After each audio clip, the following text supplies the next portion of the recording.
시작. 내가 궁핍함으로 말하는 것이 아니라 어떤 형편에든지 내가 자족하기를 배웠노니 내가 비천에 처할 줄도 알고 풍부에 처할 줄도 알아.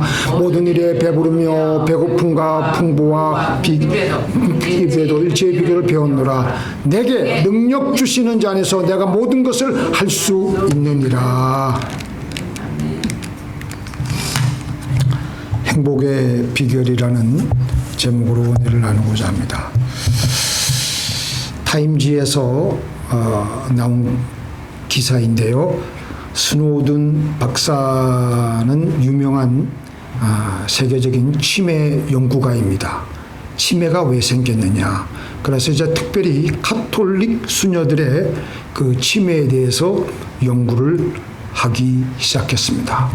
연구를 해보니까 70, 80, 거의 90, 거의 100살에 가까운 수녀님들도 있는데 그분들의 치매에 걸리고 그 유무를 보니까 나이가 문제가 아니라는 겁니다. 우리가 종전에는 의학계에서도 나이가 들게 되면 당연히 치매가 걸리겠거니 생각했는데 이 수녀들의 치매에 관한 연구를 해보니까 얼마나 오래 살았느냐, 나이가 결정적인 요소가 아니라는 겁니다. 60대 비교적 젊은 수녀님들도 치매에 걸리는 경우들도 있고 80대, 90대가 돼서도 아주 총명하고 치매가 전혀 없고 아주 기억력이 좋은 수녀들이 있는 겁니다. 그래서 왜 그런가 하고 조사를 해보니까 나이 먹도록 치매가 걸리지 않고 아주 총기가 뚜렷한 수녀님들의 그 행동 양식을 보고 그들의 그 쓴 글, 그 일기장을 보니까 그분들이 아주 긍정적인 하루하루를 사는 겁니다. 긍정적으로 살았다는 말은 의미 있게 사는 것인데 80대 수녀님들에게 의미 있게 살았다는 말은 무슨 말일까? 주위 사람들에게 자기가 할 수 있는 도움을 주고 그렇게 의미 있는 삶을 살았다라는 것입니다. 특별히 여러분들 가톨릭에는 병원이 많지 않습니까? 병원이 많으니까 그 병원에 가가지고 환자들 각 사람들 이렇게 돌봐주는데 특별히 가족이 없는 그 환자들에게 가서 돌봐주면서 그 환자를 하나님을 만나도록 해주면서 그렇게 사는 수녀님들은 그 삶의 그 하루의 일가의 일기장이 그 내용이 풍부한 거예요. 야, 오늘은 누구를 만났는데 2주 전에 갔을 때는 아주 힘들었는데 오늘은 아주 행복해 하더라. 그리고 이제는 그 환자가 기도할 마음이 생겨서 오늘 처음으로 같이 기도를 했는데 기도 내용이 참 은혜가 되고 정말 좋았다. 하나님 감사합니다. 이렇게 감사하면서 하루를 의미 있게 만족스럽게 감사하며 사는 겁니다. 사는 것이 너무나도 행복한 거예요. 그런데 나이가 좀 젊었다 하더라도 젊은 수녀님들 중에서 아주 젊었고 같은 신앙생활을 하고 같은 종교를 가지고 있는데 치매가 왜 빨리 오느냐. 아직 나이가 40밖에 안 되었는데 이분들이 왜 비교적 젊은 나이에 치매가 걸리는고 했더니 자기가 수녀가 되었다는 사실에 뒤늦게 후회를 하는 거예요. 아, 나는 왜 수녀가 되었을까? 불쌍한 사람 도와주는 것도 귀찮다. 짜증난다.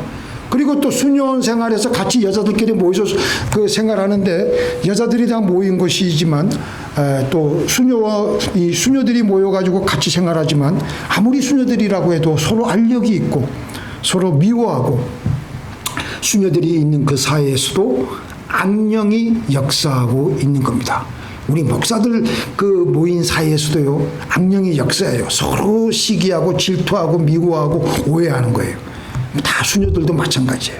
그런데 치매에 안 걸린 사람들은 그런 거 나는 상관하지 않는다. 나는 그저 하나님의 사랑을 가지고 나는 내가 불쌍한 사람들 도와줄 사람들이 있으면 난 도와주겠다. 그런데 이 삶을 부정적으로 보고 악령에 시달리는 수녀님들의 일기장에 쓴 것을 보면 지겹다. 모든 것이 의미가 없다. 모든 것이 의미가 없다. 내가 왜 수녀가 되기를 선택했을까? 후회한다. 이 수녀의 옷을 벗고 나갈까? 갈 데가 없다. 모든 것 지겹고 아무것도 생각하기 싫다. 삶이 지겨운 거예요. 이 젊은 이 수녀님들이 그렇게 아무것도 생각하기 싫다고 하면서 그들의 바램대로 그러면서 자연스럽게 치매가 오는 거예요. 바로 이 점을 스노우든 박사가 발견한 겁니다. 하나님은 우리를 하나님의 형상대로 하나님과 같이 우리를 지으셨습니다. 그래서 다른 피조물과는 달리 유일하게 하나님을 인식하고 하나님과 대화할 수 있습니다. 그리고 우리는 하나님과 같이 불멸의 존재예요. 믿습니까? 이게 중요한 거예요. 우리가 이 땅에서의 삶만 있는 게 아닙니다. 저 영원한 우리는 그 어떤 흔히 우리가 전도 폭발에서 우리가 얘기하는 게 우리에게는 3생이 있다 그러는데 첫 번째 생은 뭐냐면 태생이고 두 번째는 이생이고 저 천국에서 사는 삶은 영생이에요. 그래서 제가 오늘도 생각하면서 느낀 것은 이 땅에서 삶이 중요한 게 아니다. 우리는 저 땅에서의 삶을 이 땅에서 잘 준비해야 되겠구나. 우리는 죽을 수가 없습니다. 죽고 싶어도 죽을 수가 없어요. 그래서 우리는 육신의 옷을 벗어도 흔적도 없이 사라지지 않고 영원히 지옥에 가든지 천국에 가든지 하지 사라지지 않는 겁니다. 다른 동물들은 그냥 이 땅에서의 그 삶을 담은 흔적도 없이 사라지지만 우리는 그렇지가 않아요. 우리는 하나님께서 하나님과 같이 영원 불멸하며 보배롭고 존귀한 존재로 하나님과 같이 만드셨습니다. 그러니까 하나님께서 우리를 보실 때 어떤 마음을 드시느냐? 우리가 우리 자식들 가장 우리 무릎팍에 서 키울 때 애들이 정말 예쁠 때가 있잖아요. 아이고 내 새끼. 그런 마음으로 하나님이 우리를 보신다니까요. 그러니까 하나님과 닮은 우리를 보면서 아이고 내 새끼 그러면서 하나님이 바로 이런 마음을 가지시는 거예요. 너희 하나님 여호와가 너희 가운데 계시니 그는 구원을 베푸실 전능자시라. 함께 읽겠습니다. 그가 너로 인하여 기쁨을 이기지 못하여 하시며 너를 잠잠히 사랑하시며 너로 인하여 즐거이 부르며 기뻐하시리라 하리라. 우리 나와 닮은 자식들을 볼 때 우리가 어떤 마음을 가집니까? 하나님이 그런 마음으로 우리를 보고 계십니다. 그러니까 하나님은 내가 죽어도 너희들만 잘 되면 좋다. 그런 마음으로 우리를 대하시는 거예요. 그래서 우리를 사랑하신 하나님은 저 천국 영생에서의 삶만 잘 살기를 원하시는 것이 아니라 이 땅에서도 천국에서 사는 것 같이 행복하게 살기를 원하세요. 믿습니까? 천국의 가장 핵심적인 특징은 뭐예요? 행복입니다. 그래서 행복이라는 것은 근데 우리가 행복은 뭡니까? 행복이라는 것은 예수를 믿든 안 믿든 누구나 다 추구하는 삶의 목표입니다. 우리 왜 이렇게 아침부터 열심히 나와서 그렇게 그 새벽장을 보고 어떤 분은 새벽 2시부터 미리 일어나가지고 장을 보고 마케트를 보고 그리고 미리 그 음식을 띄워와가지고 그렇게 당내가 나도록 그렇게 자기의 삶을 살고 있습니까? 행복해지려고. 그래서 모든 사람들의 궁극적인 가치관과 꿈은 한마디로 말해서 행복이에요. 하나님께서도 우리가 이 땅을 살아갈 때 우리가 행복해지려는 마음 이상으로 우리가 행복하게 이 땅에서 살아가길 원하십니다. 바로 그게 구원이고 천국 복음입니다. 자, 그러면 무엇이 우리에게 행복을 가져다 줄 수가 있습니까? 무엇이 우리로 하여금 행복하게 합니까? 행복은 만족할 때 있습니다. 만족할 때 우리는 행복의 상태에 접어들게 됩니다. 그래서 행복의 반대말은 뭐예요? 불행. 불행은 언제 생겨요? 만족하지 못할 때. 사람은 뭔가 만족하지 못할 때 불행을 느껴요. 그럼 왜 만족하지 못하고 불행한 삶을 사느냐? 우리는 착각을 하는데 나에게 불만족한 환경과 여건이 있기 때문이라고 생각을 하고 착각을 해요. 그런데 우리를 만족하게 할 수 있는 여건은요, 이 세상에서 있을 수 없다라는 것입니다. 우리는 그저 허상과 그림자 속에서 어떤 것만 있으면 만족해질 것이다 착각을 해요. 인감이 작을 때는 1년에 한 10만 불, 한 달에 10,000불씩 벌면은 내가 만족할 것 같았는데, 한 달에 정작 10,000불 되면은 행복해져요? 15만 불, 20만 불. 더 벌려고 애를 쓰고, 더 돈이 더 필요하고, 더 갈증나고. 왜냐하면 우리 타락한 인간의 본성에 욕심이라는 괴물이 있기 때문에 우리는 만족할 수가 없습니다. 성경은 그래서 뭐라 그럽니까? 같이 읽겠습니다.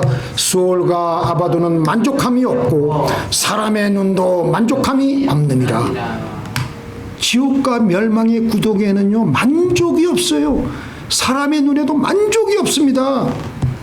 그래서 우리들은 불만을 가지면서 살 수밖에 없는 타락한 존재입니다.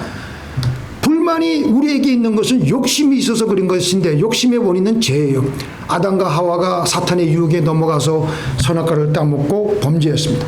그때부터 인간의 마음에 죄가 들어오면서 우리 마음속에는 우리 안에 죄가 있기 때문에 욕심이라는 괴물이 딱 생기게 된 거예요. 그래서 만족할 수 없어요. 만족할 수 없으니까 불행하게 살아가는 겁니다. 우리가 행복을 누리기 위해서는 만족해야 되는데, 그러면 우리가 어떻게 해야 만족하겠습니까? 우리 사람은 하나님의 형상대로 지어졌기에 우리 안에 깊숙이 하나님의 영으로 들어차 있어야 우리는 이게 꽉 들어맞게 되면서 완벽하게 만족을 할 수가 있습니다. 하나님의 영이 우리 안에 들어찰 때 우리는 어떤 형편에서든지 자족할 수 있게 되며 행복하게 되며, 그와 동시에 우리의 욕심은 저절로 통제가 되는 것입니다. 오늘 본문에서 사도 바울이 뭐라 그랬습니까? 맨 끝절에 내게 능력 주시는 자 안에서 내가 모든 것을 할 수 있다. 능력을, 무슨 능력을 주세요? 하나님의 성령을 부어주시니까 내 안에 들어있는 욕심이 통제가 되고, 내가 궁핍하고 내가 비천에 처하고 배가 부르고 배가 고프고 궁핍하고 비천에 처하고 상관없어요. 내 안에 하나님의 영으로 가득 들어차가지고 내가 만족하니까. 근데 그래서 하나님의 영으로 충만하게 되는 것이 매우 중요합니다. 하나님은 존재 자체가 만족이십니다. 믿습니까? 그래서 유대인들은 하나님의 이름을 엘사다이로 하는데, 그게 만족하신 자로 번역을 하기도 합니다. 하나님은 능력과 사랑과 부요와 기쁨이 충만할 뿐 아니라 만족도 충만하신 분이세요. 하나님은 성품 자체가 만족하시는 분이세요. 그래서 하나님은 하나님 당신이 하시는 일에 지극히 만족하세요. 자, 우리 창세기 1장에 보면 천지를 창조하실 때 하나님께서 창조하신 것을 보시면서 첫째 날, 둘째 날, 셋째 날, 넷째 날, 다섯째 날, 여섯째 날 쭉 만드시고 나서 그때마다 하시는 말씀이 무슨 말씀이시냐 하면은 좋았더라. 심히 보기에 좋았더라. 좋았다. 이게 무슨 말씀이에요? 하나님은 그렇게 만족해 하시면서 행복해 하셨어요. 바로 그런 하나님의 영이 우리에게 들어와야 우리는 비로소 만족할 수가 있는 것입니다. 믿습니까? 자, 우리 같이 읽겠습니다. 우리가 그리스도로 말미암아 하나님을 향하여 이 같은 확신이 있으니 우리가 무슨 일이든지 우리에게 난 것 같이 스스로 만족할 것이 아니니 우리의 만족은 오직 하나님으로부터 나느니라. 자, 맨 끝에 제가 다시 읽어드리겠습니다. 우리의 만족은 오직 하나님으로부터 나느니라. 우리는요, 세상에 있는 거 어떤 것에 저걸 가지면 내가 만족할 것 같지만 그건 우리 착각이에요. 그걸로 우리는 하나님의 그 형상대로, 하나님의 왁구대로 지어졌기 때문에 하나님이 들어와야 만족하지, 그 안에 세상 어떤 다른 어떤 좋은 것, 우리가 기가 막힌 것을 갖다 넣는다 하더라도 그 왁구에 맞지가 않기 때문에 행복할 수가 없는 거예요. 하나님이 들어와야지만 행복하게 되는 것입니다. 그래서 우리는 근본적으로 영적인 존재입니다. 이 영적인 존재는요, 아까 제가 말씀드렸듯이 물질적인 어떤 조건, 어떤 환경에 의해서 만족할 수가 없고 하나님의 영에 의해서 만족하며 살아가게 되어 있습니다. 자, 이 영이 뭐예요? 이 영은 우리 삶의 DNA예요. 그 황우석 박사가 그랬어요. DNA 그 연구하다가 줄기세포 이렇게 얘기해가지고 우리가 앞으로 120년, 150년 살 세대가 우리 세대에 펼쳐졌다고 그렇게 장담을 하더라고요. 그분 연구를 보면은 얼마든지 장기는 갈아 낄 수가 있고 그렇기 때문에. 근데 뭐 하여튼 근데 우리 영은 우리 영혼의 DNA예요. DNA라는 게 뭐예요? 이 DNA는 우리 몸의 중요한 기능을 결정하는 것입니다.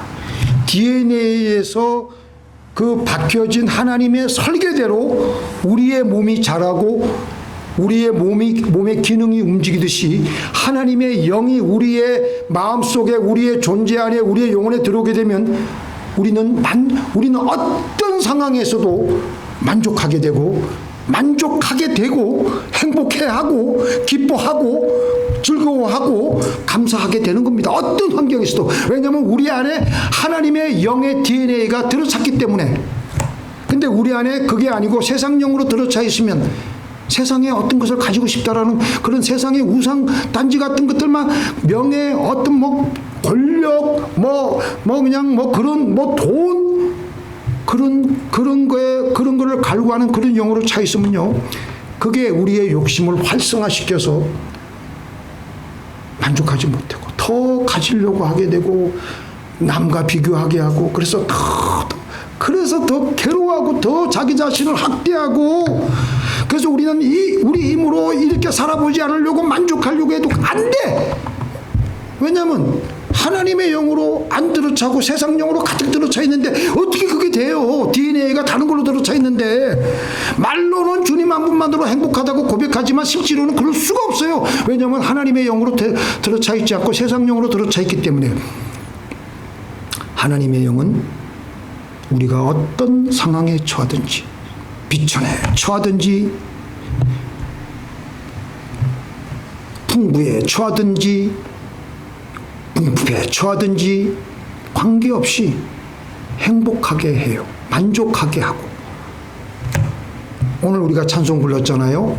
복음성가 나는 행복해요.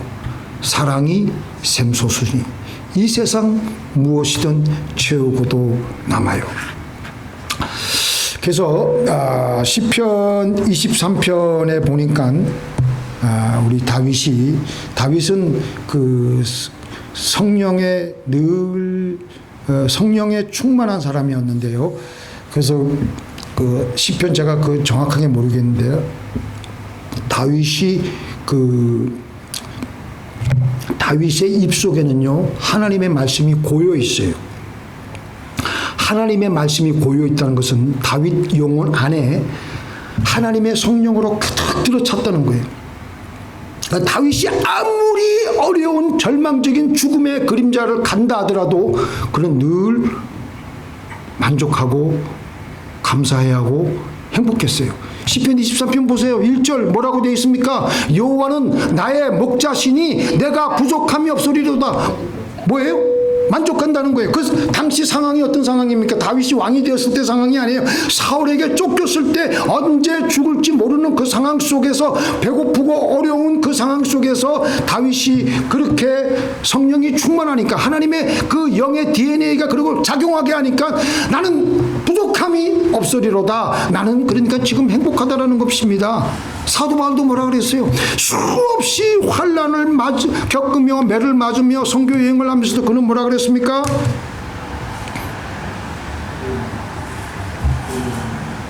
같이 읽겠습니다. 시작. 근심하는 자 같으나 항상 기뻐하고 가난한 자 같으나 많은 사람을 부유하게 하고 아무것도 없는 자 같으나 모든 것을 가진 자로다. 세상 사람들이 볼 때는 저 사람은 근심할 수밖에 없고 죽을 수밖에 없고 가난할 수밖에 없고 아무것도 없는 것 같은데 그 사람은 그 사람 안에 하나님의 영으로 DNA로 가득 들어찼기 때문에 모든 것을 나는 가진 거예요. 너희들 까불지 말아라. 아이고 착각을 하고 살아요. 사람들이 자기가 이 땅에서 돈 많이 가지고 유명해지고 권력 많이 가지면 세상에서 다 가진 것 같지만 그게 아니라니까요. 나는 내 안에 하나님이 들어있어. 그러니까 나는 모든 것을 가진 행복한 사람이라는 겁니다. 자, 그 다음에 다윗이 뭐라 그랬어요? 10편 23편 3절에 보니까 그가 나를 푸른 초장에 누이시며 쉴만한 물가로 인도하시는도다. 양은 어떤 존재예요? 양은요, 굉장히 불안을 잘 느끼는 존재예요. 조그만 옆에서 바스락 소리만 나도 자다가도 누워있질 못해요. 그리고 냅다 어디든지 도망갈 수 있는 그러니까 불안하고 잠을 잘 못 자는 그런 존재가 양이에요. 다윗은 목동 시절에 그걸 경험했어요. 양들이 늘 불안해하는구나. 그런데 다윗은 뭐라 그랬습니까?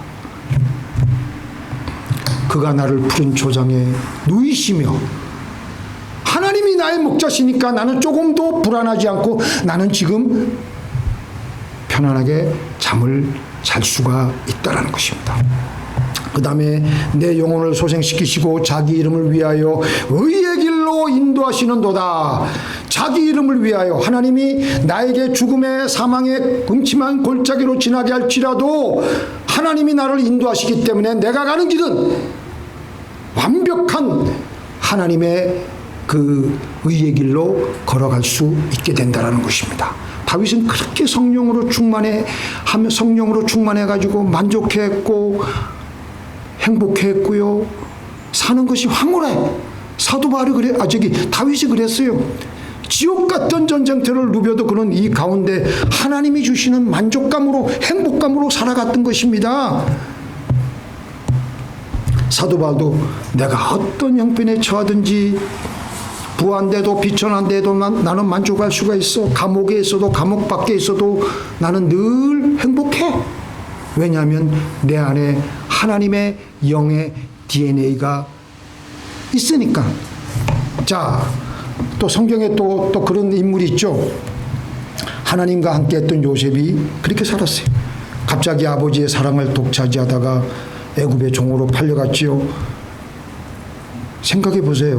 16살, 7살짜리 소년이 아버지의 사랑을 독차지하다가 애굽의 종으로 팔려갔어요. 눈에서는 눈물이 나고 형들이 득달같이 그를 달겨 들어가지고 그를 이스마엘 상인에게 팔아가지고 애굽으로 와가지고 보디발의 집에서 종살이하고 얼마나 억울했겠어요. 저런 형들에게 왕따당한 이 기억은요, 이 아이들 보면요, 아이들이 그걸 못 견디다 못해서 결국은 자살하는 경우가 있잖아요. 마찬가지예요. 요셉이 그러한 그 지옥 같은 상황, 그런 악령의 그 악령의 유혹을 받을 수 없는 그런 상황 속에서 요셉은 그런데 하나님을 늘 의지했어요. 하나님이 그와 함께 했어요. 하나님이 그와 함께 했다는 말이 뭐예요? 요셉의 영혼 속에 하나님의 영의 DNA로 가득 들어찼다는 거예요. 그래서 요셉은 만족해하고 감사하며 행복해했습니다. 그래서 요셉을 하나님께서는 뭐라 그랬어요? 형통한 자라 그랬어요. 형통한 자. 아니 그 뭐가 형통해? 지금 종살이하고 지금 갑자기 그냥 하루아침에 아버지 품 안에서 사랑을 독차지하고 그렇게 잘 있다가 하루아침에 이역만리는 아니지만 저쪽 애굽 이집트로 와가지고 종살이를 하는데 얼마나 그게 억울한 일입니까? 그런데 하나님은 그를 가리켜서 형통한 자라고. 왜냐하면 그 안에 하나님의 영으로 충만해 있고 하나님과 함께 했고 그런 만족해 있고 기뻐했기 때문에. 우리가 아무리 이 땅에서 출세하고 돈 많이 가지고 애굽의 총리가 되어서 잘 나간다고 하더라도 매사에 만족하지 못하고 욕심이 가득해서 불행하게 살아가면요, 하나님은 그를 보고 형통한 자라고 얘기 안 하세요. 실패한 사람이라고 하실 거예요. 믿습니까? 나중에 옥살이 종살이 다 하고 나서 이제 국무총리가 되어서 요셉이 그때도 여전히 하나님을 배신하지 않고 하나님을 떠나지 않고 늘 하나님 아기를 낳았을 때도, 첫째 아기를 낳았을 때도 므낫세, 에브라임 그러면서 하나님으로 하나님 늘 그는 하나님이 형들이 이제 아버지 야곱이 죽고 나서 혹시 요셉이 그때 그 일로 말미암아 자기네들에게 복수의 칼을 들이대지 않을까 해가지고 겁이 나가지고 요셉에게 나와가지고 당신의 우리의 아버지가 우리에게 막 걱정들 하니까 형들 걱정하지 마세요. 내가 하나님을 대신하겠습니까? 나를 보내신 이도 하나님이시고 이 모든 일을 계획하시고 수행하신 이도 하나님이시기 때문에 그런 걱정하지 마세요. 형들을 오히려 위로했어요.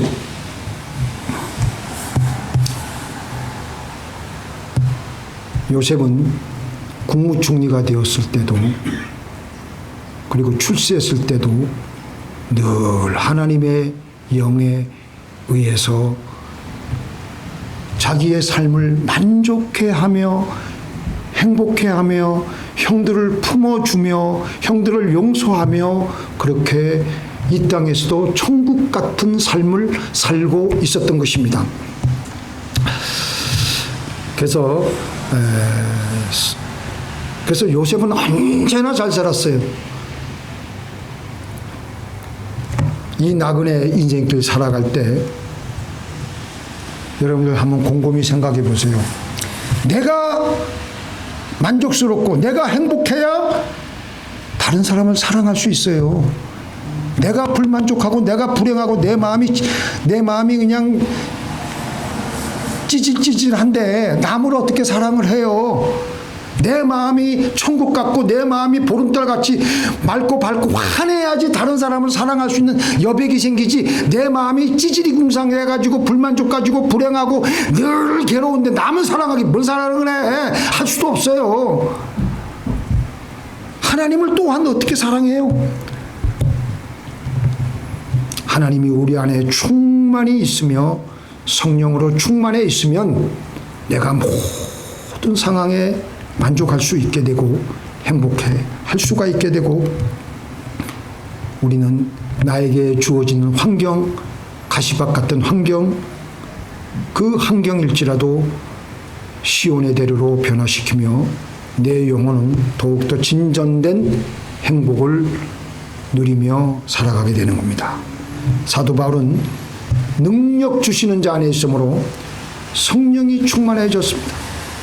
그래서 그는 자기 삶에 다가오는 모든 것을 감당할 수 있기 때문에 뭐라고요? 내게 능력 주시는 자 안에서 내가 모든 것을 할 수가 있다는 말인 것입니다. 우리 잠깐 기도하시겠습니다.